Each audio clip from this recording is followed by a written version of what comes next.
పాకిస్తాన్‌లో భారత్‌కి వ్యతిరేకంగా భారత్‌ని నాశనం చేయడానికి కుట్రలు పన్నుతూ, భారత్‌లో అల్లకల్లోలాలు సృష్టించడానికి చేసేటువంటి వెధవలు ఒక్కొక్కళ్ళు నాశనం అయిపోతున్నారు. ఉన్నట్టుండి ఒకడు కిడ్నాప్ అయిపోతాడు. 2 రోజుల తర్వాత శవం కనబడుతది. వాడి అసిస్టెంట్ కూడా మాయమైపోతాడు. వాడి శవం ఇంకో చోట కనబడుతుంటది. లేదంటే గనక గుర్తు తెలియని వ్యక్తులు వీళ్ళని కాల్చేస్తారు. షార్ట్ రేంజ్‌లో కాల్చేస్తుంటారు. ఇట్లాంటియి గత కొన్ని రోజుల నుండి జరుగుతున్నది చూస్తున్నాం. అప్పుడే ఒక డౌట్ ఏంటంటే, దావూద్ ఇబ్రహీం లాంటోడిని ఎందుకు వదిలేశారు? కింద ఏది మసూద్ అజార్‌కి మేనల్లుడు బోయాడు, వాడు బోయాడు, వీడు బోయాడు. చాలామంది ప్రముఖ నాయకులు గూడా బోయారు. తీవ్రవాద సంస్థలకు సంబంధించినటువంటోళ్ళు. జైషే మహమ్మద్, లష్కర్ ఎ తోయిబా లాంటి ఉగ్రవాద సంస్థ. కానీ వీళ్ళందరికీ హెడ్ అయినటువంటి దావూద్ ఇబ్రహీం పరిస్థితి ఏంటన్నటువంటిదే ఒక సందేహం వచ్చింది. అయితే కొద్దిసేపటి క్రితం వెలువడుతున్నటువంటి వార్త ఇది ధృవీకరణ కానటువంటిది. ప్రస్తుతం స్పెక్యులేషన్‌లో ఉన్నటువంటిదైతే తన ఇంట్లో దావూద్ ఇబ్రహీం పాయిజనస్ అయ్యున్నాడు.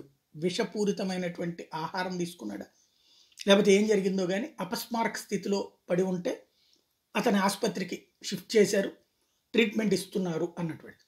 ఇదే నిజమైతే గుర్తు తెలియని వ్యక్తులు చాలా అద్భుతమైన సక్సెస్ చేసినట్టే.